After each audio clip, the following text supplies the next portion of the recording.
Notre prochain invité, c'est un peu inattendu parce que normalement, ce sont les grands titres de l'actualité à ce même moment de l'émission. Mais M. Rénal Nadeau, qui est président de l'Association des propriétaires de boisés privés des Appalaches, vient nous annoncer des développements quant au conflit qui les oppose actuellement au regroupement producteurs de bois de la Côte-du-Sud, au syndicat de producteurs de bois de la Côte-du-Sud. Rénal Nadeau, bonjour. Bonjour. Rénal, vous venez nous annoncer un développement. Je vais vous laisser, parce qu'il y a un communiqué de presse qui a été émis ce matin, mais je vais vous laisser annoncer le dénouement de ce conflit actuellement. Parfait. Dans le fond, qu'est-ce qu'on annonce ce matin, c'est qu'il va y avoir réouverture des sentiers de motoneige. On en reparlait avec les clubs hier soir, puis ils vont avoir l'autorisation de circuler avec on va dire, des neigeuses pour taper les surfaceuses. Dans le fond, ils vont pouvoir commencer à circuler à partir de demain matin pour refaire les sentiers de motoneige dans les secteurs qui ont été fermés. C'est suite aux négociations qu'on a faites avec le syndicat des producteurs de bois de la Côte-du-Sud. On a déposé un projet de convention la semaine dernière. On a eu une réponse par courriel hier qui vont avoir une possibilité de négociation avec nous autres après nos assemblées de secteur. Donc, en parlant des assemblées de secteur, ça commence à soir à Saint-Paul de Montmagny. J'inviterai tous ceux qui ont été impactés justement par la situation. S'ils veulent se faire entendre auprès de notre président de syndicat, bien, je les invite à venir aux rencontres de secteur, dans différents secteurs il y a les réunions. Vous allez sûrement pouvoir voir circuler sur les réseaux sociaux. Moi, a déjà commencé à circuler là, les dates d'assemblée de secteur qu'on a. Notre président est toujours présent à nos assemblées de secteur. C'est là qu'on élit nos délégués pour les projets de règlement qui vont être votés à l'Assemblée générale annuelle. Fait que tous ceux qui ont été impactés ou qui n'étaient pas contents avec notre moyen de pression, bien, ça serait bon qu'ils fassent part au syndicat aussi, qu'ils devraient faire preuve de négociation. Au même titre que nous autres, on a eu une rencontre vendredi passé avec nos députés locaux et nos élus, comme notre élu dans Montmagny. Oui, il y avait du monde, là. Monsieur Généreux était là aussi, oui. Puis député de Bellechasse était là aussi. Fait qu'on s'est assis tout le monde ensemble pour essayer de trouver des solutions aux problèmes qu'on vit avec le syndicat. On les a fait part que, il y a des messages qui ont circulé qu'il n'y avait aucune perte financière pour les producteurs de bois. Mais c'est totalement faux, là. On les a fait comprendre que, vu les circonstances avec la mise en marché qui devait commencer le 1er février, il y a des entrepreneurs qui ont été obligés de cesser 1 semaine à 2 semaines avant l'arrivée du 1er février pour que toutes les cours à bois soient vides et que le bois soit rentré dans les industriels. Quand je dis industriel, il y en a plusieurs qui posent la question, c'est les moulins ou qui transforment le bois, les usines de transformation, parce qu'il y avait une menace de ne pas acheter notre bois dans notre secteur à cause qu'il n'y avait pas de convention de signer parce qu'il n'y avait aucun prix fixe de ciblé, puis il n'y avait aucune structure de montée pour savoir quel type de bois qu'ils voulaient avoir, soit les longueurs, diamètres. Une convention, c'est très complexe, là, mais il n'y avait rien de clair là-dessus. Fait que les industriels ne pouvaient pas acheter du bois tant qu'il n'y avait pas une convention de signer pour ne pas avoir des enjeux économiques puis beaucoup de problèmes d'administration liés à un système qui était trop flou comme présentement. Là, Rénal, il va se passer quoi, là? Là, à partir c'est demain, là, officiellement, que les sentiers ouvriraient, c'est ce que je comprends. C'est ça, on a donné l'autorisation, on a envoyé le communiqué de presse ce matin. Vous comprendrez qu'on voulait peut-être faire une conférence de presse, mais il y a tellement de choses qui bougent là, que les journalistes sont occupés un peu partout de ce temps-là, fait que, avec les décisions des États-Unis. Fait qu'on a décidé d'y aller avec un communiqué de presse. On a envoyé le communiqué de presse à tous ceux qui sont impliqués depuis le début dans le dossier. Puis, on annonce la réouverture, on a négocié avec les propriétaires, là, on a jasé avec eux autres, puis on a décidé de réouvrir pour aider à la négociation qu'on a à avoir avec le syndicat. Qu'est-ce qui a fait bouger les choses, Rénal? Parce que la semaine passée, on a eu M. Généreux qui est venu sur nos ondes, qui a dit qu'il comprenait votre situation, mais que la mise en marché du bois de sciage imposée par le syndicat de producteurs qui entrera en vigueur le 1er février disait que même s'il y avait ces moyens de pression-là, c'est devant la Cour, puis que ça ne se réglerait pas, même s'il y avait un conflit. Est-ce que c'est ça qui a fait bouger les choses, entre autres, là? Mais qu'est-ce qui vous a amené à en arriver aujourd'hui à dire, bon, ben là, on rouvre des sentiers, puis on... Premièrement, il faut dire qu'on a eu une rencontre vendredi dernier, comme j'ai dit tantôt. Monsieur Généreux, il faisait partie oui, mais des qu'est-ce qui vous a réflexions. amené à cette rencontre-là? Qu'est-ce qui vous a décidé à vous rencontrer? Parce que la conférence de presse, Rénal, je pense que c'était clair. Je pense que on avait déjà fait une demande auprès de nos MRC pour les rencontrer suite à l'article qui avait sorti, qui avait dit qu'il demandait que les sentiers soient réouverts absolument, là. Les 3 députés étaient sortis dans ce communiqué-là. À partir de là, nous autres, on les a demandé d'avoir une rencontre. M. Caron, il avait tout de suite dit qu'il était prêt à la rencontre. M. Caron, préfet de M. Caron, vu que c'est lui qui était le premier à dire que oui, qu'il était d'accord qu'on ait une rencontre là-dessus. Fait qu'il m'a donné de l'aide. Avec l'aide de M. Caron, on a monté une rencontre pour avoir les députés.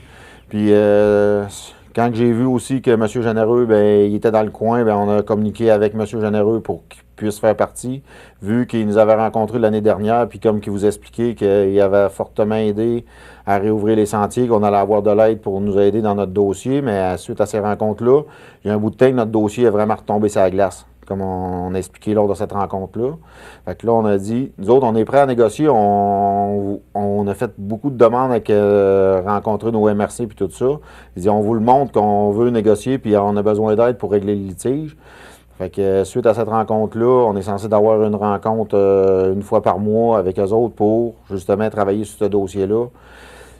Puis on a aussi déposé, on était au Parlement, puis on a déposé au cabinet de M. Lamontagne que s'il ferait appliquer l'article de loi, c'est pas vrai qu'ils ne peuvent pas rien faire. C'est sûr que c'est pas facile, ça prend beaucoup de courage politique pour faire une intervention de ce type-là, mais nous autres, là, c'est énormément coûteux aller en cours.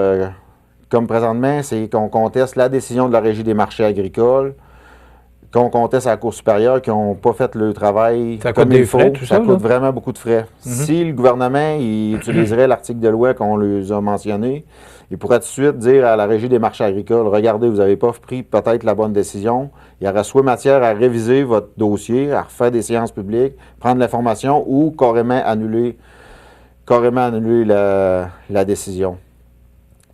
Là, on s'en va en Cour supérieure. Ça va être la Cour supérieure qui va trancher dans le dossier. Mais qu'est-ce qu'il faut que vous sachiez, lors qu'on a demandé aussi le sursis, qu'est-ce qu'on est étonné de voir? Ça fait 2 ans que je fais des lectures sur les décisions des régies des marchés agricoles, puis c'est la première fois que je vois que l'UPA a contesté notre demande de sursis directement sur le dossier à Régie des marchés agricoles. Fait qu'on se dit que c'est peut-être gros un peu.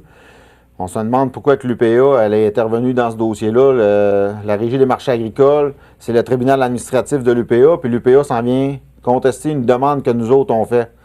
Fait que ça, c'est un peu étonnant de voir ça. Là. Rénal, l'année passée, vous aviez fermé les sentiers pour, justement, comme moyen de pression. Vous les avez réouverts parce qu'on vous a demandé de les réouvrir puis d'essayer de négocier. Cette année, vous avez fermé les sentiers et là, vous allez les ouvrir demain. Est-ce que l'année prochaine, ça va recommencer? Est-ce que le problème est réglé ou est-ce que le problème est sur la glace? On est où, là? Pour les gens, on sait que les gens d'affaires, vous avez sûrement entendu ou vu l'entrevue de Max Vidal la semaine dernière, d'autres entreprises là, qui ont été affectées par ce conflit-là. Est-ce que c'est réglé ou ça risque de revenir l'an prochain? En tant que président, je ne peux pas dire que ça va refermer l'année prochaine ou ça va rester comme ça. C'est pas réglé, là, c'est ça que je comprends. Parce qu'il faut que vous sachiez que c'est les propriétaires qui ferment les sentiers. Puis les propriétaires, là, même lors de la rencontre, on a fait part avec nos députés locaux, les propriétaires n'accepteront pas le dossier d'exclusivité dans la mise en marché. Il y a d'autres secteurs, comme dans le Bas-Saint-Laurent, qui ont une mise en marché volontaire. Puis c'est ce modèle d'affaires-là qu'ils veulent. L'exclusivité, ils ne l'accepteront pas. S'ils vont fermer les propriétaires ou pas, je ne peux pas répondre pour eux autres. C'est eux autres qui sont propriétaires chez eux. Par contre, qu'est-ce que je peux dire, c'est que le message n'a pas été bien passé. Nous autres, l'association, on travaille pour améliorer justement le dossier de la mise en marché. On a rencontré nos élus, comme que c'est censé être un travail du syndicat de nous représenter dans le meilleur de nos intérêts, puis de nous représenter via nos MRC et les instances politiques. Mais qu'est-ce qu'il fait dans le dossier présentement? On a l'impression pas qu'ils nous aident.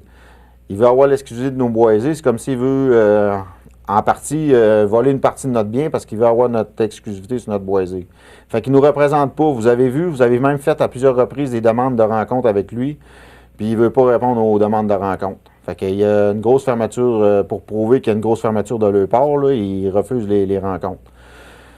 Fait que nous autres, on travaille justement à aider, puis le message qu'il fallait passer, c'est qu'on avait besoin. C'est la première fois, moi, que je vois ça depuis, je vais dire, plusieurs années. En tout cas, j'ai jamais vu que ça s'est fait. C'est que les propriétaires, ils sont tous regroupés, puis ont demandé de l'aide de la population. On a demandé de l'aide au club de motoneige pour nous aider parce qu'on leur donne le droit de passer sur nos terrains gratuitement.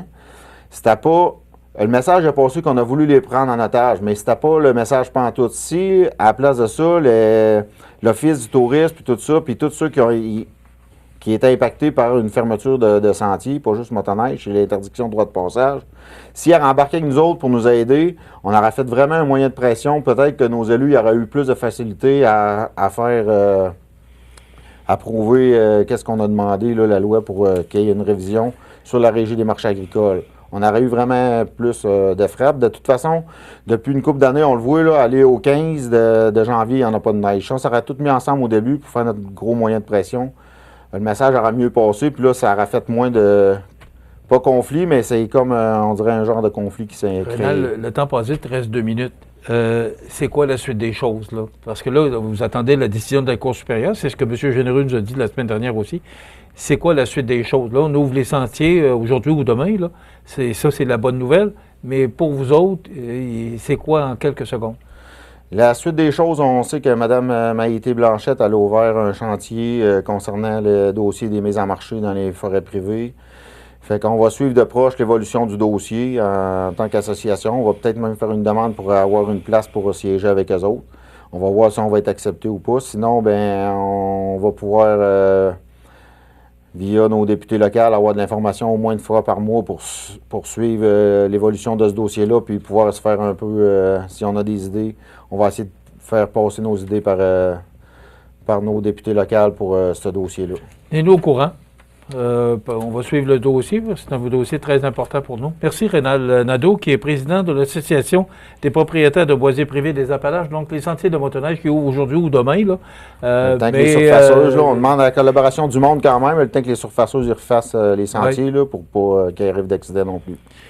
Demain, on a la chronique Cultiver sa santé mentale avec Mélissa Boilard et Nancy Gauvin, qui est la présidente du syndicat de l'enseignement de la Côte-du-Sud. Vous savez que c'est la semaine de l'enseignement cette semaine, des enseignants et des enseignantes. Et aussi, on parlera d'un sondage sur l'incivilité dans les écoles. Donc, c'est Mme Gauvin qui sera notre invitée demain pour l'émission Bonjour Côte-du-Sud.